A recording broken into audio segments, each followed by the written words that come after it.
ಇನ್ನು ಮಂಗಳೂರಲ್ಲಿ ಹೊಸ ವರ್ಷದ ಮೊದಲ ದಿನವೇ ರಥೋತ್ಸವ ನಡೆದಿದೆ.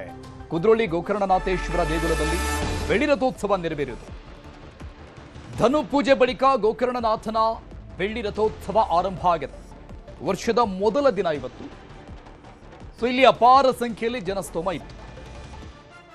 ಧನು ಪೂಜೆ ನಂತರದಲ್ಲಿ ಗೋಕರ್ಣನಾಥನ ಬೆಳ್ಳಿ ರಥೋತ್ಸವ ಆರಂಭ ಆಗಿದೆ. ಬೆಳ್ಳಿ ರಥದಲ್ಲಿ ರಥಾರೂಢರಾದರು ಗೋಕರ್ಣನಾಥ. ಅದನ್ನು ಕಣ್ತುಂಬಿಕೊಂಡು ಭಕ್ತಗಣ ಬೆಳ್ಳಿ ರಥವನ್ನ ಎಳೆದು ವರ್ಷದ ಮೊದಲ ದಿನವನ್ನ ಭಕ್ತರು ಆರಂಭ ಮಾಡಿದ್ದಾರೆ. ಪ್ರತಿಯೊಂದು ದೇವಸ್ಥಾನಗಳಲ್ಲೂ ಕೂಡ ವಿಶೇಷವಾದಂಥ ಪೂಜಾ ಕೈಂಕರ್ಯಗಳು ನಡೀತಾ ಇದ್ರೆ, ಗೋಕರ್ಣನಾಥ ದೇವಸ್ಥಾನದಲ್ಲಿ ವರ್ಷದ ಮೊದಲ ದಿನಾನೇ ರಥೋತ್ಸವದ ಸಂಭ್ರಮ ಕಳೆಗಟ್ಟಿರೋದನ್ನ ನೋಡ್ತಾ ಇದ್ದೀವಿ. ವರ್ಷದ ಮೊದಲ ದಿನ ಆಗಿರೋದ್ರಿಂದ ಈ ಭಕ್ತರ ಸಂಖ್ಯೆ ಕೂಡ ಸಹಜವಾಗಿ ಗಣನೀಯ ಪ್ರಮಾಣದಲ್ಲಿ ಜಾಸ್ತಿ ಆಗಿದೆ. ಗೋಕರ್ಣನಾಥನ ರಥವನ್ನ ಹಿಡಿದು ಜನ ಸಂಭ್ರಮಿಸಿರೋದು. ಪಂಚಾಂಗದ ಪ್ರಕಾರ ವರ್ಷದ ಅಥವಾ ಡಿಸೆಂಬರ್ ತಿಂಗಳಲ್ಲಿ 28, 29 ಅಥವಾ ಜನವರಿ 2, 3 ಈ ರೀತಿಯಾಗಿ ಬರಬಹುದಿತ್ತು. ಬಟ್ ಈ ರೀತಿಯಾಗಿ ಮೊದಲ ದಿನಾನೇ ಬಂದಿರುವಂಥದ್ದು ವಿಶೇಷ. ಬಗ್ಗೆ ಡೀಟೇಲ್ಸ್ ಕೊಡ್ತಾರೆ ನಮ್ಮ ಪ್ರತಿನಿಧಿ ಕಿಶನ್ ಶೆಟ್ಟಿ, ಲೈವ್ ನಲ್ಲಿ ಜಾಯ್ನ್ ಆಗ್ತಾ ಇದ್ದಾರೆ. Kishan, very good morning, happy new year ನಿಮಗೂ ಕೂಡ. ಗೋಕರ್ಣನಾಥೇಶ್ವರನ ರಥೋತ್ಸವ ವರ್ಷದ ಮೊದಲ ದಿನ ಬಂದಿರುವಂಥದ್ದು. ಅಂದ್ರೆ ಪಂಚಾಂಗದ ಪ್ರಕಾರವಾಗಿ ಹಿಂದು ಮುಂದೆ ಬರ್ತಾ ಇತ್ತೇನು, ಡಿಸೆಂಬರ್ 28, 29 ಅಥವಾ ಜನವರಿ 2, 3 ಈ ತರನಾಗಿ. ಬಟ್ ಫಸ್ಟ್ ಡೇಟ್ಗೆ ಬಂದಿರೋದ್ರಿಂದ ಅದರ ಒಂದು ಕಳೆ ಇಮ್ಮಡಿ ಆಗಿರುತ್ತೆ. ಸಹಜವಾಗಿ ಏನೆಲ್ಲ ಚಿತ್ರಣಗಳು ಕಂಡು ಬರ್ತಾ ಇದೆ, ಮತ್ತೆ ಪ್ರತಿ ವರ್ಷದಂತೆ ಇದ್ದಂಥ ಜನ ಇದೆಯಾ ಅಥವಾ ಜಾಸ್ತಿ ಆಗಿದೆಯಾ ಸಂಖ್ಯೆ? ಅರುಣ್, ವರ್ಷದ ಮೊದಲನೇ ದಿನ ಪ್ರತಿ ವರ್ಷ ಕುದ್ರೋಳಿ ಕ್ಷೇತ್ರದಲ್ಲಿ ಈ ಬೆಳ್ಳಿ ರಥೋತ್ಸವ ಆಗುತ್ತೆ. ಇದು ಪರಿಕಲ್ಪನೆ ಯಾರ್ದು ಅಂತ ಹೇಳಿದ್ರೆ ಮಾಜಿ ಕೇಂದ್ರ ಸಚಿವ ಮತ್ತು ಆ ದೇವಸ್ಥಾನದ ರೂವಾರಿಯಾದಂಥ ಬಿ ಜನಾರ್ದನ ಪೂಜಾರಿ ಅವರದು. ಅವರ ಪರಿಕಲ್ಪನೆ ಪ್ರಕಾರವಾಗಿ ವರ್ಷದ ಮೊದಲ ದಿನ ಗೋಕರ್ಣನಾಥನಿಗೆ ಬೆಳ್ಳಿಯ ರಥೋತ್ಸವ ಆಗಬೇಕು ಅನ್ನೋದಿತ್ತು. ಹಾಗಾಗಿ ಈ ಬಾರಿ ಕೂಡ ಬೆಳ್ಳಿಯ ರಥೋತ್ಸವ ಸಾಂಗವಾಗಿ ಆಗಿದೆ. ಬೆಳಗ್ಗಿನ ಧನು ಪೂಜೆಯ ಬಳಿಕವಾಗಿ ಶ್ರೀ ರಥೋತ್ಸವದಲ್ಲಿ ದೇವರು ರಥಾರೂಢ ಆದ ಬಳಿಕವಾಗಿ ಭಕ್ತರು ರಥವನ್ನು ಎಳೆದಿದ್ದಾರೆ. ಸುಮಾರು 6:30ರಿಂದ ಸುಮಾರು 3 ಸುತ್ತು ಆ ರಥೋತ್ಸವ ಆಗಿರುವಂಥದ್ದು ದೇವಸ್ಥಾನದ ಸುತ್ತ. ಈ ವೇಳೆ ನೂರಾರು ಸಂಖ್ಯೆಯಲ್ಲಿ ಜನ ಕೂಡ ಭಾಗವಹಿಸಿದ್ರು. ವರ್ಷದ ಮೊದಲನೇ ದಿನವನ್ನ ಅದು ಕೂಡ ದೇವರ ರಥವನ್ನ ಎಳೆಯುವ ಮೂಲಕವಾಗಿ ಪ್ರಾರಂಭ ಮಾಡಿದ್ರು. ಜನ ಕೂಡ ಒಂದು ಧನ್ಯತೆಯ ಭಾವದಿಂದ ನಿರ್ಗಮಿಸಿದ್ದಾರೆ. ನಾವೀಗ ಇರುವಂತದ್ದು ಮಂಗಳೂರಿನ ಮತ್ತೊಂದು ಪ್ರಸಿದ್ಧ ಕ್ಷೇತ್ರವಾದಂತಹ ಕದ್ರಿ ಶ್ರೀ ಮಂಜುನಾಥೇಶ್ವರ ಕ್ಷೇತ್ರದಲ್ಲಿ. ನೀವು ದೃಶ್ಯಗಳಲ್ಲಿ ಗಮನಿಸ್ತಾ ಹೋದ್ರೆ ಇವತ್ತು ಸಾಕಷ್ಟು ಸಂಖ್ಯೆಯಲ್ಲಿ ಭಕ್ತರು ಕ್ಷೇತ್ರದತ್ತ ಹರಿದು ಬರ್ತಾ ಇದ್ದಾರೆ. ಯಾಕಂದ್ರೆ ನಿನ್ನೆ ಇಡೀ ದಿನ ಜಿಲ್ಲೆಗೆ ಬಂದಂತಹ ಅನ್ಯ ಜಿಲ್ಲೆಯ ಅನ್ಯ ರಾಜ್ಯದ ಪ್ರವಾಸಿಗರು ಕ್ಲಬ್, ಪಬ್, ಬಾರು, ರೆಸ್ಟೋರೆಂಟ್ ಅಂತ ಹೇಳಿ ಮಧ್ಯರಾತ್ರಿ ತನಕ ಇದ್ರು. ಇವತ್ತು ಬೆಳಗ್ಗೆ ಧಾರ್ಮಿಕ ಕ್ಷೇತ್ರಗಳತ್ತ ಅವರು ಮುಖ ಮಾಡಿದ್ದಾರೆ. ಬೆಳಗ್ಗೆ 6:30ರಿಂದಲೇ ದೇವಸ್ಥಾನದ ಹಲವು ಭಾಗಗಳಲ್ಲಿ ಈಗ ಭಕ್ತರು ಬರ್ತಾ ಇರುವಂತದ್ದು. ನೀವು ದೃಶ್ಯಗಳಲ್ಲಿ ನೋಡ್ತಾ ಇದ್ದೀರಿ. ಕದ್ರಿಯ ಶ್ರೀ ಮಂಜುನಾಥ ಸನ್ನಿಧಿಯ ಮುಂಭಾಗದಿಂದ ನಾವು ಪ್ರತ್ಯಕ್ಷವಾಗಿ ವರದಿಯನ್ನು ಕೊಡ್ತಾ ಇದ್ದೇವೆ. ಸಾಕಷ್ಟು ಸಂಖ್ಯೆಯಲ್ಲಿ ಭಕ್ತರು ಕೂಡ ಬರ್ತಾ ಇದ್ದಾರೆ. ಇಡೀ ಜಿಲ್ಲೆಗೆ ನಾನಾ ಭಾಗಗಳಿಂದ ಭಕ್ತರು ಬಂದಿದ್ದಾರೆ ಮತ್ತು ಪ್ರವಾಸಿಗರು ಕೂಡ ಸಾಕಷ್ಟು ಸಂಖ್ಯೆಯಲ್ಲಿ ಬಂದಿದ್ದಾರೆ. ಅವರ ಮೊದಲ ಆಯ್ಕೆ ಪ್ರವಾಸಿ ಕೇಂದ್ರಗಳಾದ್ರೂ ಕೂಡ ಆ ನಂತರದ ಆಯ್ಕೆ ಇರುವಂತದ್ದು ಧಾರ್ಮಿಕ ಕ್ಷೇತ್ರ. ಮಂಗಳೂರು ನಗರದೊಳಗಿರುವಂತಹ ಇತಿಹಾಸ ಪ್ರಸಿದ್ಧ ಕದ್ರಿ ಶ್ರೀ ಮಂಜುನಾಥೇಶ್ವರ ಕ್ಷೇತ್ರಕ್ಕೆ ಸಾಕಷ್ಟು ಸಂಖ್ಯೆಯಲ್ಲಿ ಭಕ್ತರು ಕೂಡ ಬರ್ತಾರೆ. ಅದೇ ರೀತಿಯಾಗಿ ಇವತ್ತು ಕೂಡ ಭಕ್ತರು ಬಂದಿದ್ದಾರೆ. ವಿಶೇಷವಾದ ಪೂಜೆಗಳನ್ನ ಮತ್ತು ದೇವರ ದರ್ಶನವನ್ನ ಮಾಡಿದ್ದಾರೆ. ಹೊಸ ವರ್ಷದ ಹಿನ್ನೆಲೆಯಲ್ಲಿ ವಿಶೇಷ ಹೂವಿನ ಅಲಂಕಾರವನ್ನು ಕೂಡ ಕ್ಷೇತ್ರದಲ್ಲಿ ಮಾಡಲಾಗಿದೆ. ಸಂಜೆಯ ತನಕ ಕೂಡ ಭಕ್ತರ ಸಂಖ್ಯೆ ಜಾಸ್ತಿ ಆಗುವಂತಹ ಸಾಧ್ಯತೆಗಳು ಕೂಡ ಇದೆ. ಜೊತೆಗೆ ಪ್ರತಿದಿನ ಅನ್ನದಾನದ ವ್ಯವಸ್ಥೆಗಳನ್ನು ಕೂಡ ಕದ್ರಿಯಲ್ಲಿ ಮಾಡಲಾಗಿದೆ. ಈ ಬಾರಿಯೂ ಕೂಡ ಅನ್ನ ಸಂತರ್ಪಣೆಗೆ ಸಾಕಷ್ಟು ಸಂಖ್ಯೆಯಲ್ಲಿ ಭಕ್ತರು ಬರುವಂತಹ ಸಾಧ್ಯತೆಗಳು ಕೂಡ ಇದೆ. ಎಷ್ಟೇ ಸಂಖ್ಯೆಯಲ್ಲಿ ಭಕ್ತರು ಬಂದರೂ ಕೂಡ ಅದಕ್ಕೆ ಬೇಕಾದಂತಹ ಪೂರಕ ವ್ಯವಸ್ಥೆಯನ್ನ ದೇವಸ್ಥಾನದ ಆಡಳಿತ ಮಂಡಳಿ ಮಾಡಿದೆ. ಅರುಣ್, ಥ್ಯಾಂಕ್ ಯು ಕಿಶನ್ ಶೆಟ್ಟಿ ಡೀಟೇಲ್ಸ್ಗೆ. ಯೋಗ ನರಸಿಂಹಸ್ವಾಮಿ ದೇವಸ್ಥಾನದಲ್ಲಿ ವಿಶೇಷ ಪೂಜೆ ನಡೆಸಲಾಗಿದೆ. ಮೈಸೂರಿನ ವಿಜಯನಗರದಲ್ಲಿರುವಂತಹ ದೇವಸ್ಥಾನ ಇದು. ಭಕ್ತರ ದಂಡು. ದೇವಸ್ಥಾನದಲ್ಲಿ ಭಕ್ತರಿಗೆ ತಿರುಪತಿ ಮಾದರಿಯ ಲಡ್ಡು ಅನ್ನ ವಿತರಣೆ ಮಾಡಲಾಗಿದೆ. ಮೈಸೂರಲ್ಲಿ ಯೋಗ ನರಸಿಂಹಸ್ವಾಮಿ ದೇವಸ್ಥಾನದಲ್ಲಿ ವಿಶೇಷವಾದಂತಹ ಪೂಜೆ. ಮೈಸೂರಿನ ವಿಜಯನಗರದಲ್ಲಿರುವಂತಹ ದೇವಸ್ಥಾನ. ಅಪಾರ ಸಂಖ್ಯೆಯಲ್ಲಿ ಭಕ್ತರು ಸಹಜವಾಗಿ ಬಂದಿದ್ದಾರೆ. ವರ್ಷದ ಮೊದಲ ದಿನ ಕಾರಣಕ್ಕೆ ಲಡ್ಡು ವಿತರಣೆ ಮಾಡಲಾಗಿದೆ. ತಿರುಪತಿಯಲ್ಲಿ ಕೊಡುವಂತಹ ರೀತಿಯಲ್ಲಿ ಇಲ್ಲಿ ಕೊಡಲಾಗಿದೆ. 2 ಲಕ್ಷ ಲಡ್ಡು ವಿತರಣೆ ಮಾಡಿದ್ದು ಆಡಳಿತ ಮಂಡಳಿ.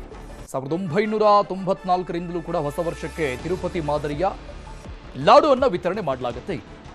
ಡಾಕ್ಟರ್ ರಾಜ್ಕುಮಾರ್ ಅವರಿಂದ ಶುರುವಾಗಿರುವಂತಹ ಲಾಡು ವಿತರಣೆ ಈ ದೇವಸ್ಥಾನದ ವರನಟ ಡಾಕ್ಟರ್ ರಾಜ್ಕುಮಾರ್ ಅವರ ಆದಿಯಿಂದ ಶುರುವಾಗಿದೆ. ದೇವಸ್ಥಾನದಲ್ಲಿ ಭಕ್ತರಿಗೆ ತಿರುಪತಿಯ ಮಾದರಿಯಲ್ಲಿ ಲಡ್ಡುವನ್ನು ವಿತರಣೆ ಮಾಡಲಾಗುತ್ತೆ. ಈ ಬಾರಿ 2 ಲಕ್ಷ ಲಡ್ಡು ವಿತರಣೆ ಮಾಡಿರೋದು. ಸಿಬ್ಬಂದಿ ಮಾಡ್ತಾ ಇರುವಂತದ್ದು ಈ ಲಾಡು ವಿತರಣೆಯ ವಿಶೇಷತೆ ಏನು, ಮತ್ತೆ ಈ ಕುರಿತು ನಮ್ಮ ಪ್ರತಿನಿಧಿ ಆನಂದ್ ಪ್ರತ್ಯಕ್ಷ ವರದಿ ಕೊಟ್ಟಿದ್ದಾರೆ, ನೋಡೋಣ. ಹೊಸ ವರ್ಷಕ್ಕೆ ಮೈಸೂರಿನ ಯೋಗ ನರಸಿಂಹಸ್ವಾಮಿ ದೇವಸ್ಥಾನದಲ್ಲಿ ಬರುವಂತಹ ಭಕ್ತರಿಗೆ ಸುಮಾರು 2 ಲಕ್ಷ ಲಾಡು ವಿತರಣೆ ಕಾರ್ಯಕ್ರಮವನ್ನು ಹಮ್ಮಿಕೊಂಡಿರುವಂತದ್ದು. ಇನ್ನು ಈ ಲಾಡು ವಿತರಣೆ ಯಾಕೆ ಆಗ್ತಾ ಇದೆ, ಇದರ ಹಿನ್ನೆಲೆ ಏನು ಅಂತ ಹೇಳಲಿಕ್ಕೆ ದೇವಸ್ಥಾನದ ಶ್ರೀನಿವಾಸ್ ಗುರುಜಿ ಅವರು ನನ್ನ ಜೊತೆ ಇದ್ದಾರೆ. ನಾನು ಮಾತಾಡ್ತೀನಿ. ಗುರುಗಳೇ, ಯಾವ ಕಾಲದಿಂದ ಈ ಅಂದ್ರೆ ಲಾಡು ಹಂಚುವ ಕಾರ್ಯಕ್ರಮ ನಡೀತಿದೆ, ಹಿನ್ನೆಲೆ ಏನು? ಇದು ಮೈಸೂರು ವಿಜಯನಗರದ ಯೋಗ ನರಸಿಂಹಸ್ವಾಮಿ ದೇವಸ್ಥಾನದಲ್ಲಿ ಪರಮ ಪೂಜ್ಯ ಭಾಷ್ಯಮ ಸ್ವಾಮೀಜಿಯವರು ನೂತನ ವರ್ಷಾರಂಭದ ಪ್ರಯುಕ್ತ ದೇವಸ್ಥಾನಕ್ಕೆ ಆಗಮಿಸುವ ಎಲ್ಲ ಭಕ್ತಾದಿಗಳಿಗೆ 2 ಲಕ್ಷ ಲಡ್ಡು ವಿತರಣಾ ಕಾರ್ಯಕ್ರಮ ಹಮ್ಮಿಕೊಂಡಿದ್ದಾರೆ. ಈ ಕಾರ್ಯಕ್ರಮ ಬೆಳಿಗ್ಗೆ 4 ಗಂಟೆಯಿಂದ ಪ್ರಾರಂಭವಾಗಿದೆ. ಈಗಾಗಲೇ ಎಲ್ಲ ಭಕ್ತಾದಿಗಳು ಭಗವಂತನ ದರ್ಶನವನ್ನು ಪಡೆದು ಲಡ್ಡು ಪ್ರಸಾದ ಸ್ವೀಕರಿಸಿ ಸಂತುಷ್ಟರಾಗಿ ತೆರಳುತ್ತಾ ಇದ್ದಾರೆ. ಇದು 93ನೇ ಇಸ್ವಿಯಲ್ಲಿ ನಡೆದು ಬಂದ ದಾರಿ. 93ನೇ ಇಸ್ವಿಯಲ್ಲಿ ರಾಜ್ಕುಮಾರ್ ದಂಪತಿಗಳು ದೇವಸ್ಥಾನಕ್ಕೆ ಆಗಮಿಸಿ ಸ್ವಾಮೀಜಿಯವರು ಹೀಗೆ ಮಾತಾಡ್ತಾ ಇರಬೇಕಾದ್ರೆ, ಸ್ವಾಮೀಜಿಯವರೇ, ಇತ್ತೀಚಿನ ದಿನಗಳಲ್ಲಿ ತಿರುಪತಿ ದರ್ಶನ ಬಹಳ ವಿರಳ, ಅದರಲ್ಲೂ ತಿರುಪತಿ ಲಡ್ಡು ಪ್ರಸಾದ ಸಿಗೋದು ಇನ್ನೂ ಬಹಳ ಕಷ್ಟ ಆಗಿದೆ, ಅದರಲ್ಲೂ ಸಾಮಾನ್ಯ ವರ್ಗದವರಿಗೆ ಬಹಳ ಕಷ್ಟ ಆಗಿದೆ ಅಂತಾರೆ. ಆವಾಗ ಸ್ವಾಮೀಜಿಯವರು ಇಲ್ಲೇ ನಾವು ಲಡ್ಡು ಪ್ರಸಾದ ಮಾಡ್ಬೋದಲ್ಲ ಅಂತ ಹೇಳ್ತಾರೆ. ಖಂಡಿತ ಮಾಡ್ಬೋದು ಅಂತೇಳಿ ನಮ್ಮ ರಾಜ್ಕುಮಾರ್ ದಂಪತಿಗಳು 1,000 ರೂಪಾಯಿಯನ್ನು ಕೊಟ್ಟು, ನಮ್ಮ ಕುಟುಂಬದ ಸಂಕಲ್ಪ ಇದು ನಿರಂತರವಾಗಿ ನಡೆಯಲಿ ಅಂತ ಹೇಳ್ಬಿಟ್ಟು, ಇದು 94ನೇ ಇಸ್ವಿ ಜನವರಿ 1ನೇ ತಾರೀಕು ಪ್ರಾರಂಭ ಆಗಿತ್ತು. 1,000 ರೂಪಾಯಿ ಅಣ್ಣವರು ಕೊಟ್ಟಿದ್ದಾರೆ. ಆ 1,000 ರೂಪಾಯಿಗೆ ಸ್ವಾಮೀಜಿಯವರು 4 ಜನ ತಿರುಪತಿ ಬಾಣಸಿರಿ ಕರ್ಕೊಂಬಂದು 1,000 ಲಡ್ಡುವನ್ನು ಮಾಡಿ, ಆಗ 94ನೇ ಇಸ್ವಿಯಲ್ಲಿ 1,000 ಲಡ್ಡುವನ್ನು ಪ್ರಾರಂಭವಾಗಿದ್ದು, ವರ್ಷ ಭಕ್ತಾದಿಗಳ ಬೇಡಿಕೆ ಜಾಸ್ತಿಯಾಗಿ 1000, 2,000, 5,000, 10,000 ಲಕ್ಷ ಆಗಿ ಇವತ್ತು 2 ಲಕ್ಷ. ಇವತ್ತು ಭಕ್ತಾದಿಗಳಿಗೆ ಲಡ್ಡು ಪ್ರಸಾದವನ್ನು ಸ್ವೀಕಾರ ಮಾಡ್ತಾ ಇದ್ದಾರೆ ಅಂದರೆ ಅದಕ್ಕೆ ಮುಖ್ಯ ಕಾರಣ ರಾಜ್ಕುಮಾರ್ ಅವರ ಮನಸ್ಸು, ಅವರ ಸಂಕಲ್ಪ. ಇವುಗಳೇ ಪ್ರತಿ ವರ್ಷವೂ ಭಕ್ತರ ಸಂಖ್ಯೆ ಹೆಚ್ಚಾಗ್ತಾ ಇದೆ. ಒಂದು ಕಡೆ ಈಗ ಬರುವಂತ ಭಕ್ತರ ಸಂಖ್ಯೆ ಹೆಚ್ಚಾಗಿ, ಮತ್ತೊಂದು ಹೊಸ ವರ್ಷ ಏನ್ ಹೇಳಕ್ ಇಷ್ಟಪಡ್ತೀರಿ? ಬರುವಂತ ದೇವಸ್ಥಾನಕ್ಕೆ ಹೊಸ ವರ್ಷದ ಪ್ರಕಾರ ದೇವಸ್ಥಾನಕ್ಕೆ ಆಗಮಿಸಿ ಭಗವಂತನ ದರ್ಶನವನ್ನು ಪಡೆದು ಲಡ್ಡು ಪ್ರಸಾದ ಸ್ವೀಕರಿಸಿ ಎಲ್ಲರೂ ರುಚಿಯನ್ನು ತಿಂದು ಸವಿಯಾದ ಮಾತನ್ನು ಆಡಿ ಎಲ್ಲರಿಗೂ ಒಳಿತನ್ನು ಉಂಟು ಮಾಡಲಿ. ಸಮಸ್ತ ಸನ್ಮಂಗಳಾನಿ ಭವಂತು. ಹೊಸ ವರ್ಷ ಶುಭಾಶಯಗಳು. ಹೊಸ ವರ್ಷ ಎಲ್ಲರಿಗೂ ಸುಖ, ಸಂತೋಷ, ನೆಮ್ಮದಿ, ಆಯುಸ್ಸು, ಆರೋಗ್ಯ, ಐಶ್ವರ್ಯ ಎಲ್ಲವನ್ನೂ ಆ ಭಗವಂತ ನೀಡಲಿ ಅಂತ ನಾನು ಪ್ರಾರ್ಥಿಸ್ತಾ ಇದ್ದೀನಿ. Thank you. ಇದಿಷ್ಟು ದೇವಸ್ಥಾನದ ಶ್ರೀನಿವಾಸ್ ಗುರುಜಿ ಅವರ ಮಾತುಗಳು. ಕೆಲವು ಪರ್ಸನ್ ರಾಹುಲ್ ಜೊತೆ ಆನಂದ್ KS News 18 ಮೈಸೂರು. ಈ ಬಗ್ಗೆ ಡೀಟೇಲ್ಸ್ ಕೊಡ್ತಾರೆ ನಮ್ಮ ಪ್ರತಿನಿಧಿ ಆನಂದ್, ಲೈವ್ ನಲ್ಲಿ ಜಾಯ್ನ್ ಆಗ್ತಾ ಇದ್ದಾರೆ. Anand, happy new year. ಮೈಸೂರಲ್ಲೂ ಕೂಡ ನಿನ್ನೆ ಪ್ರಸಿದ್ಧವಾದಂಥ ಸ್ಥಳಗಳು, ಚಾಮುಂಡೇಶ್ವರಿ ಬೆಟ್ಟ ಸೇರಿದಂಗೆ ಪ್ರಸಿದ್ಧವಾದಂಥ ಪ್ರೇಕ್ಷಣೀಯ ಸ್ಥಳಗಳಿಗೆ ನಿರ್ಬಂಧ ವಿಧಿಸಲಾಗಿತ್ತು. ಬಟ್ ವರ್ಷದ ಮೊದಲ ದಿನ ಇವತ್ತು ಬೆಳಗ್ಗೆ ಆಗ್ತಾ ಇದ್ದಂಗೆ ದೇವಸ್ಥಾನಗಳನ್ನು ಓಪನ್ ಮಾಡಲಾಗಿದೆ. ಜನಸ್ತೋಮ ಹರಿದು ಬರ್ತಾ ಇರುವಂಥ ದೃಶ್ಯ ನೋಡ್ತಾ ಇದ್ವಿ. ಎಸ್ಪೆಷಲಿ ಈ ದೇವಸ್ಥಾನದಲ್ಲಿ, ನರಸಿಂಹಸ್ವಾಮಿ ದೇವಸ್ಥಾನದಲ್ಲಿ ಈ ಲಡ್ಡು ವಿತರಣೆಯ ಐತಿಹಾಸಿಕತೆ ಕೂಡ ತುಂಬಾ ಇಂಟ್ರೆಸ್ಟಿಂಗ್ ಆಗಿದೆ. ಅರುಣ್, ನಿಮಗೂ ಕೂಡ ಹೊಸ ವರ್ಷದ ಶುಭಾಶಯಗಳು, ಹಾಗೂ ನಮ್ಮ ನ್ಯೂಸ್ 18ನ ವೀಕ್ಷಕರೆಲ್ಲರಿಗೂ ಕೂಡ ಹೊಸ ವರ್ಷದ ಶುಭಾಶಯಗಳು. ಸದ್ಯೇನು ಮೈಸೂರಿನಲ್ಲಿ ನಿನ್ನೆ ಸಂಭ್ರಮ ಸಡಗರದಿಂದ ಹೊಸ ವರ್ಷವನ್ನ ಬರಮಾಡಿಕೊಳ್ಳಲಾಯಿತು. ಅರಮನೆ ಆವರಣದಲ್ಲಿ ಪಟಾಕಿಯನ್ನು ಸಿಡಿಸಿ ಸಂಭ್ರಮಿಸಲಾಯಿತು. ಇನ್ನು ಬೆಳ್ಳಂಬೆಳಗ್ಗೆ ಹೊಸ ವರ್ಷದ ಮೊದಲನೇ ದಿನ ದೇವರ ದರ್ಶನವನ್ನು ಮಾಡಿ ಎಲ್ರಿಗೂ ಒಳ್ಳೆಯದಾಗಬೇಕು, ಆ ನಿಟ್ಟಿನಲ್ಲಿ ದೇವರ ದರ್ಶನವನ್ನು ಮಾಡಲಿಕ್ಕೆ ಮುಂದಾಗಿರುವಂಥದ್ದು. ಇನ್ನು ಮೈಸೂರಿನಲ್ಲಿ ಎಸ್ಪೆಷಲಿ ವಿಶೇಷ ಅಂತ ಹೇಳಿದ್ರೆ ಅದು ಮೈಸೂರಿನ ವಿಜಯನಗರದಲ್ಲಿರುವಂತಹ ಯೋಗ ನರಸಿಂಹಸ್ವಾಮಿ ದೇವಸ್ಥಾನ. ಇಲ್ಲಿ ಪ್ರತಿ 1994ನೇ ಇಸ್ವಿಯಿಂದಲೂ ಕೂಡ ಬರುವಂತಹ ಭಕ್ತರಿಗೆ ತಿರುಪತಿಯ ಮಾದರಿಯ ಲಡ್ಡುವನ್ನ ನೀಡ್ತಾ ಇರುವಂತದ್ದು ವಿಶೇಷವಾಗಿರುವಂತದ್ದು. ನೀವು ದೃಶ್ಯದಲ್ಲೂ ಗಮನಿಸ್ತಾ ಇರಬಹುದು. ಸರತಿ ಸಾಲಿನಲ್ಲಿ ಬೆಳಿಗ್ಗೆಯಿಂದಲೂ ಕೂಡ ಬರುವಂತಹ ಭಕ್ತರು ದೇವರ ದರ್ಶನವನ್ನ ಪಡಿತಾ ಇದ್ದಾರೆ. ಯೋಗ ನರಸಿಂಹಸ್ವಾಮಿ ದೇವರ ದರ್ಶನವನ್ನ ಪಡೆದ್ರೆ ನಮಗೆ ಯೋಗ ಪ್ರಾಪ್ತಿ ಆಗುತ್ತೆ, ಎಲ್ಲವೂ ಕೂಡ ಒಳಿತಾಗುತ್ತೆ ಅನ್ನೋ ನಿಟ್ಟಿನಲ್ಲಿ ದೇವರ ದರ್ಶನಕ್ಕೆ ಮುಂದಾಗಿರುವಂತದ್ದು. ಬೆಳಿಗ್ಗೆ 6 ಗಂಟೆಯಿಂದಲೂ ಕೂಡ ಸರತಿ ಸಾಲಿನಲ್ಲಿ ನಿಂತು ದೇವರ ದರ್ಶನಕ್ಕೆ ಮುಂದಾಗಿರುವಂತದ್ದು. ಇನ್ನು 1994ರಲ್ಲಿ ಮೊದಲ ಬಾರಿಗೆ ಅಣ್ಣವರು ಇಲ್ಲಿಗೆ ಭೇಟಿ ನೀಡಿದಂತ ಸಂದರ್ಭದಲ್ಲಿ ಇಲ್ಲಿ ತಿರುಪತಿಯ ಮಾದರಿಯ ಲಡ್ಡುವನ್ನ ಅವರಿಗೆ ಪ್ರಸಾದವಾಗಿ ಕೊಡಲಾಗಿದೆ. ಅದನ್ನು ಸವಿದಂತ ಅಣ್ಣವರು ಇದು ರಾಜ್ಯದ ಎಲ್ರಿಗೂ ಕೂಡ ಸಿಗಬೇಕು, ಇಲ್ಲಿ ಬರುವಂತ ಭಕ್ತರು ಎಲ್ರಿಗೂ ಕೂಡ ಸಿಗಬೇಕು ಅಂತ ಹೇಳಿ ಆ ಪ್ರಸಾದವನ್ನ ನೀವು ಕೊಡಿ ಅಂತ ಅವರ ಕೈಯಾರ 1994ನೇ ಇಸ್ವಿಯಲ್ಲಿ 1,000 ರೂಪಾಯಿ ಅಂತ ಕೊಡ್ತಾರೆ ಈ ದೇವಸ್ಥಾನಕ್ಕೆ. ಅಂದಿನಿಂದಲೂ ಕೂಡ ಬರುವಂತ ಎಲ್ಲಾ ಭಕ್ತರಿಗೂ ಕೂಡ ತಿರುಪತಿಯ ಮಾದರಿಯ ಲಡ್ಡುವನ್ನ ವಿತರಣೆ ಮಾಡ್ತಾ ಬರಲಾಗ್ತಾ ಇರುವಂತದ್ದು. 1,000ದಿಂದ ಶುರುವಾದಂತಹ ಈ ಪ್ರಸಾದ ವಿನಿಯೋಗ ಏನಿದೆ ಇದು 2 ಲಕ್ಷ ಭಕ್ತರಿಗೂ ಕೂಡ ಲಾಡುವನ್ನು ವಿತರಣೆ ಮಾಡಲಾಗುತ್ತೆ. ಅದೇ 50 ಕ್ವಿಂಟಲ್ ಪುಳಿಯೋಗರೆಯನ್ನು ಕೂಡ ಪ್ರಸಾದದ ರೂಪದಲ್ಲಿ ವಿನಿಯೋಗ ಮಾಡ್ತಾ ಇರುವಂಥದ್ದು. ಸುಮಾರು 1994ನೇ ಇಸ್ವಿಯಿಂದಲೂ ಕೂಡ ಬರುವಂಥ ಭಕ್ತರ ಸಂಖ್ಯೆ ದಿನದಿಂದ ದಿನಕ್ಕೆ ಏರುತ್ತಲೇ ಇದೆ. ಆ ನಿಟ್ಟಿನಲ್ಲಿ ಮೈಸೂರಿನಲ್ಲಿ ಎಸ್ಪೆಷಲಿ ತಿರುಪತಿಗೆ ಯಾರು ಹೋಗ್ಲಿಕ್ಕಾಗಲ್ಲ, ಅಲ್ಲಿಯ ಲಾಡುವನ್ನು ಯಾರು ಸವಿಲಿಕ್ಕೆ ಆಗಲ್ಲ ಅಂಥವ್ರಿಗೆ ಅಂತಾರೆ ಇಲ್ಲಿ ಪ್ರಸಾದವನ್ನು ವಿನಿಯೋಗ ಮಾಡ್ತಾ ಇರುವಂಥದ್ದು.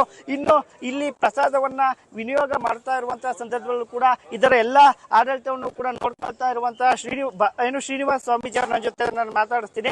ಗುರುಗಳೇ, ಇದರ ವಿಶೇಷತೆಯನ್ನು ನೀವು ಆಗ್ಲೇ ಹೇಳಿದ್ರಿ. ಹೊಸ ವರ್ಷದ ಈ ಹಿನ್ನೆಲೆಯಲ್ಲಿ ಜನರಿಗೆ ಏನು ಹೇಳಕ್ ಇಷ್ಟಪಡ್ತೀರಿ? ಅಣ್ಣವರ ಒಂದು ಕೈಯಾರ ಕೊಟ್ಟಂತ ಅದರಿಂದ ಇಲ್ಲಿ ತನಕ ಬಂದಿರುವಂಥದ್ದು ನಮ್ಮ ನ್ಯೂಸ್ 18 ವೀಕ್ಷಕರಿಗೆ ಏನು ಹೇಳ್ತೀವಿ? ನಾಡಿನ ಸಮಸ್ತ ಜನರಿಗೆ ಹೊಸ ವರ್ಷದ ಶುಭಾಶಯವನ್ನು ಕೋರುತ್ತಾ ಮೈಸೂರು ವಿಜಯನಗರದ ಯೋಗಾನಂದ ಸ್ವಾಮಿ ದೇವಸ್ಥಾನದಲ್ಲಿ ಪರಮ ಪೂಜ್ಯ ಭಾಷ್ಯಂ ಸ್ವಾಮೀಜಿಯವರು ನೂತನ ಕ್ರೈಸ್ತ ವರ್ಷಾರಂಭದ ಪ್ರಯುಕ್ತ ಯಾವುದೇ ಜಾತಿ ಮತ ಭೇದ ಇಲ್ಲದೆ ದೇವಸ್ಥಾನಕ್ಕೆ ಆಗಮಿಸುವ ಎಲ್ಲ ಭಕ್ತಾದಿಗಳಿಗೆ 2 ಲಕ್ಷ ಲಡ್ಡು ವಿತರಣಾ ಕಾರ್ಯಕ್ರಮ ಹಮ್ಮಿಕೊಂಡಿದ್ದಾರೆ. ಇದು ತಿರುಪತಿ ಮಾದರಿಯ ಲಡ್ಡು ಪ್ರಸಾದ.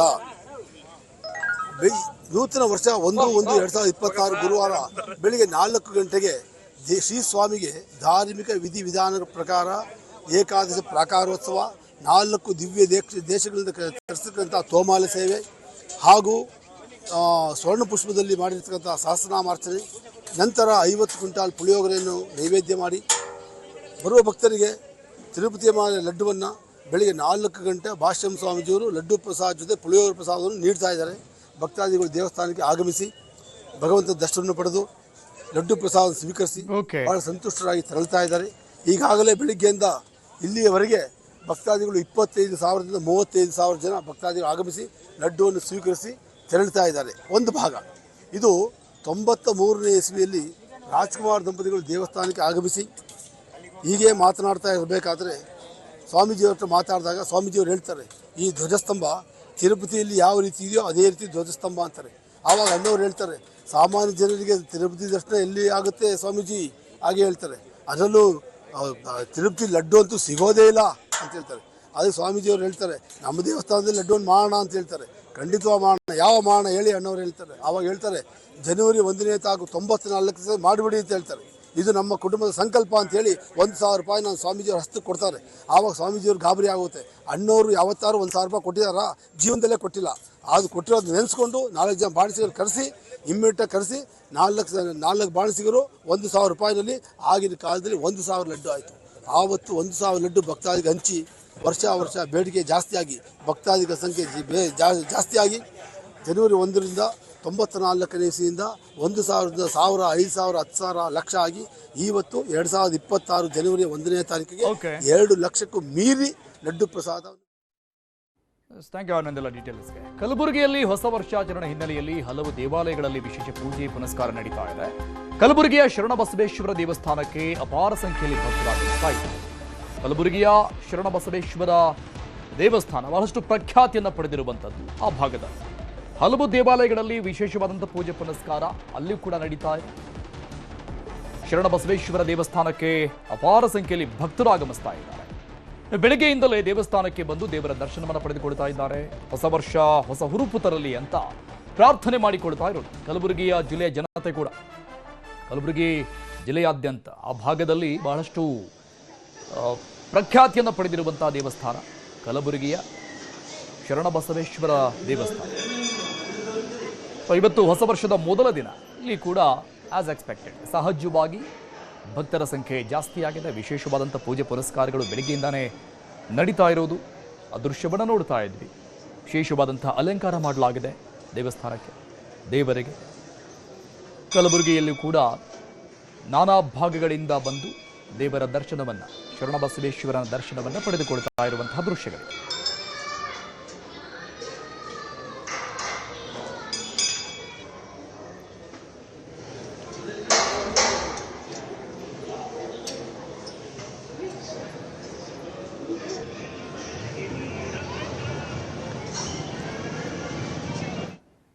ಡೀಟೇಲ್ಸ್ ಕೊಡ್ತಾರೆ ನಮ್ಮ ಪ್ರತಿನಿಧಿ ಅರುಣ್, ದೇವಸ್ಥಾನದಿಂದ ಲೈವ್ ನಲ್ಲಿ ಜಾಯ್ನ್ ಆಗ್ತಾ ಇದ್ದಾರೆ. Arun, good morning, happy new year ನಿಮಗೂ ಕೂಡ. ಶರಣಬಸವೇಶ್ವರ ಟೆಂಪಲ್ ಅಂದ್ರೆ ಭಾಗದಲ್ಲಿ ಬಹಳಷ್ಟು ಖ್ಯಾತಿಯನ್ನು ಪಡೆದಿರುವಂತದ್ದು. ಸಹಜವಾಗಿ ಭಕ್ತರ ಸಂಖ್ಯೆ ಜಾಸ್ತಿ ಇರುತ್ತೆ. ಹೊಸ ವರ್ಷದ ಮೊದಲ ದಿನ ಹೇಗೆ ಕಾಣಿಸ್ತಾ ಇದೆ? ಹೌದು ಅರುಣ್, ಏನಂತಂದರೆ ಕಲಬುರಗಿಯಲ್ಲೂ ಕೂಡ ಹೊಸ ವರ್ಷಾಚರಣೆಗೆ ಭರ್ಜರಿಯಾಗಿ ವೆಲ್ಕಮ್ ಅನ್ನು ಮಾಡ್ಕೊಳ್ತಾ ಇದ್ದಾರೆ. ಇಂದು ಬೆಳಗ್ಗೆಯಿಂದಲೇ ಕೂಡ ಭಕ್ತಗಣ ಕಲಬುರಗಿಯ ಈ ಕಲ್ಯಾಣ ಕರ್ನಾಟಕ ಭಾಗದ ಆರಾಧ್ಯ ದೇವರಾದಂಥ ಶರಣಬಸವೇಶ್ವರ ದೇವಸ್ಥಾನಕ್ಕೆ ಬಂದು ದರ್ಶನವನ್ನು ಪಡಿತಾ ಇದ್ದಾರೆ. ತಾವು ನೋಡ್ಬೋದು ನನ್ನ ಹಿಂದ್ಗಡೆ ಬೆಳಗ್ಗೆಯಿಂದಲೂ ಕೂಡ ಸರತಿ ಸಾಲಲ್ಲಿ ನಿಂತ್ಕೊಂಡು ಹೊಸ ವರ್ಷದ ಮೊದಲ ದಿನವಾಗಿದ್ದರಿಂದ ಎಲ್ಲ ಭಕ್ತರು ಕೂಡ ದೇವರ ದರ್ಶನವನ್ನು ಪಡೆದುಕೊಂಡು ನಮ್ಮ ಆಯುಷ್ ಆರೋಗ್ಯದ ಬಗ್ಗೆ ನಮಗೆ ಒಳ್ಳೇದು, ಈ ಒಂದು ಹಳೆಯ ವರ್ಷ ಕಳಿತು ಹೊಸ ವರ್ಷ ಏನು ಆಗಮ ಆಗ್ತದೆ, ಈ ಹೊಸ ವರ್ಷ ಒಳ್ಳೇದಾಗಲಿ ಅನ್ನೋ ದೃಷ್ಟಿಯಿಂದ ಎಲ್ಲ ಭಕ್ತರು ಕೂಡ ಬೆಳಗ್ಗೆಯಿಂದಲೇ ದೇವರ ದರ್ಶನಕ್ಕೆ ಬರ್ತಾ ಇದ್ದಾರೆ. ಇಂದು ಬೆಳಗ್ಗೆ 4 ಗಂಟೆಯಿಂದ ವಿಶೇಷ ಅಲಂಕಾರ ಮತ್ತು ವಿಶೇಷ ಪೂಜೆ ಶರಣಬಸವೇಶ್ವರನಿಗೆ ಮಾಡಲಾಗಿದೆ. ಅದಲ್ಲೇ ಭಕ್ತರು ಕೂಡ ಬೆಳಗ್ಗೆಯಿಂದಲೂ ಕೂಡ ಸರತಿ ಸಾಲಲ್ಲಿ ನಿಂತ್ಕೊಂಡು ಈಗ ದರ್ಶನವನ್ನು ಪಡಿತಾ ಇದ್ದಾರೆ. ಬೆಳಗ್ಗೆಯಿಂದಲೇ ಏನಂತಾರೆ ವಿಶೇಷ ಪೂಜೆಯನ್ನು ಮಾಡಿದ್ರು. ಅಲ್ಲದೆ ಕಲಬುರಗಿ ಜಿಲ್ಲೆ ಅಲ್ಲದೆ ಬೇರೆ ಬೇರೆ ಭಾಗಗಳಿಂದ ಕೂಡ ಬೇರೆ ಬೇರೆ ತಾಲೂಕುಗಳಿಂದಲೂ ಕೂಡ ಜನ ಈಗ ದೇವರ ದರ್ಶನಕ್ಕೆ ಬರ್ತಾ ಇದೆ. ಕಲಬುರಗಿ ಶರಣಬಸವೇಶ್ವರ ದೇವಸ್ಥಾನ ಅಲ್ಲದೆ ಇಲ್ಲಿ ನಮ್ಮ ಭಾಗದಲ್ಲಿ ಬೇರೆ ಬೇರೆ ದೇವಸ್ಥಾನಗಳು ಕೂಡ ವಿಶೇಷ ಪೂಜೆಯನ್ನು ಮಾಡೋದ್ರ ಮೂಲಕ ಭಕ್ತರು ಕೂಡ ತಮ್ಮ ಹೊಸ ವರ್ಷವನ್ನು ಹೊಸ ದಿನವನ್ನು ದೇವರ ದರ್ಶನ ಪಡ್ಕೊಂಡು ಈಗ ನಾವು ಕೂಡ ಅದೇನು ದೇವರ ದರ್ಶನ ಪಡೋಕ್ಕೆ ಬರಬೇಕು ಅಂತ ಹೇಳಿ ಎಲ್ಲ ಕೂಡ ಭಕ್ತರು ಕೂಡ ಬರ್ತಾ ಇರುವಂಥದ್ದು ನೀವು ನೋಡಬಹುದು. ಎಲ್ಲ ಬೆಳಗ್ಗೆಯಿಂದಲೂ ಕೂಡ ಎಲ್ಲ ಜನ ಭಕ್ತರು ದೇವರ ದರ್ಶನವನ್ನು ಪಡ್ಕೊಂಡು ಹೊಸ ವರ್ಷಕ್ಕೆ ವೆಲ್ಕಮನ್ನು ಮಾಡ್ಕೊಳ್ತಾ ಇರುವಂಥದ್ದು. ಇನ್ನು ಸಾಕಷ್ಟು ಜನ ಭಕ್ತರು ಕೂಡ ಬಂದಿದ್ದಾರೆ. ಅವರೇ ಮಾತಾಡ ಮೇಡಮ್, ಈಗ ದೇವಸ್ಥಾನಕ್ಕೆ ಬಂದಿದ್ರಿ, ಇದು ಹೊಸ ವರ್ಷದ ಮೊದಲ ದಿನ, ಏನು ಅದೇ ದೇವ್ರ ದರ್ಶನಕ್ಕಾಗಿ ಒಳ್ಳೆ ರೀತಿಯಿಂದ ಎಲ್ಲ ಸುಗಮವಾಗಿ ನಡೀಲಿ ಅಂತ ದರ್ಶನ ಮಾಡ್ಕೊಂಡು ಹೋಗ್ಬೇಕಂತ ಬಂದೇವ್ರಿ. ಸರ್, ಇದು ಹೊಸ ವರ್ಷ ಹೊಸ ದಿನ, ಇಂದಿನ ದಿನಗಳು ಹೊಸ ಹಳೆ ದಿನ ಮರೆತು ಹೊಸದಾಗಿ ಸ್ಟಾರ್ಟ್ ಆಗ್ತಾ ಇದೆ, ಏನು ಹೇಳಬೇಕು? ಏನಿಲ್ಲ, 25 ಹೋಗಿ 26 ಬರ್ತಾ ಇದೆ. ಅದರಿಂದ ಎಲ್ಲ ಜನರಿಗೆ ಎಲ್ಲ ಸುಗಮವಾಗಿ ಎಲ್ಲ ಸೌಕರ್ಯವನ್ನು ಕೊಟ್ಟು ಶರಣಬಸವೇಶ್ವರ ಕಾಪಾಡಲಿ ಅಂತ ಹೇಳ್ಕೊಂಡು ಎಲ್ಲರೂ ಅಲ್ಲಿ ಆಶೀರ್ವಾದ. ಸರ್, ಶ್ರೀ ಶರಣಬಸವೇಶ್ವರ ನಮ್ಮ ನಾಡಿನ ಆರಾಧ್ಯ ದೈವ ಶ್ರೀ ಬಸವೇಶ್ವರರು 2026ನೇ ಇಸ್ವಿಯಲ್ಲಿ ಎಲ್ಲ ಸಮೃದ್ಧಿ, ಸಂಪತ್ತು, ಸಿರಿ ಸಂಪತ್ತು, ಆರೋಗ್ಯ ಬಗ್ಗೆ ಕೊಟ್ಟು ನಮ್ಮ ನಾಡಿನ ಜನರಿಗೆ ಕಾಪಾಡಲಿ ಅಂತ ದೇವರನ್ನು ನಾನು ಬೇಡ್ಕೊಳ್ತೀನಿ ಸರ್. ಇದು ಏನಂತಂದರೆ ಭಕ್ತರ ಮಾತು. ಇಂದು ಏನು ಹೊಸ ವರ್ಷದ ಹೊಸ ದಿನ, ಹಾಗಾಗಿ ಹೊಸದಾಗಿ ಆರಂಭವಾಗ್ತಾ ಇದೆ. ಹೊಸ ದಿನವನ್ನು ನಾವು ವೆಲ್ಕಮನ್ನು ಮಾಡ್ಕೊಳ್ಳಿಕ್ಕೆ ದೇವರ ದರ್ಶನ ಪಡ್ಕೊಂಡು ಹೊಸ ವರ್ಷಕ್ಕೆ ವೆಲ್ಕಮನ್ನು ಮಾಡ್ಕೊಳ್ತಾ ಇದ್ದಾರೆ. ಕಳೆದ ಏನು ಮಧ್ಯರಾತ್ರಿಯಿಂದಲೂ ಕೂಡ ಹಲವು ದೇವಸ್ಥಾನಗಳಲ್ಲಿ ವಿಶೇಷ ಪೂಜೆ ಮಾಡೋದ್ರ ಮೂಲಕ ದೇವಸ್ಥಾನಗಳ ವಿಶೇಷ ಅಲಂಕಾರವನ್ನು ಮಾಡೀಗ ಆ ಪೂಜೆಯನ್ನು ಮಾಡ್ತಾರೆ. ಭಕ್ತರು ಕೂಡ ಇನ್ನೂ ಭಕ್ತರ ಸಂಖ್ಯೆ ಹೆಚ್ಚಾಗ್ತಾ ಇರುವಂಥದ್ದು. ಕಲಬುರಗಿ ಶರಣಬಸವೇಶ್ವರ ದೇವಸ್ಥಾನಕ್ಕೆ ಈಗ ಭಕ್ತರ ಆಗಮನ ಏನು ಹೆಚ್ಚಾಗ್ತಾ ಇರುವಂಥದ್ದು. Arun, thank you Arun Kumar ಡೀಟೇಲ್ಸ್ಗೆ.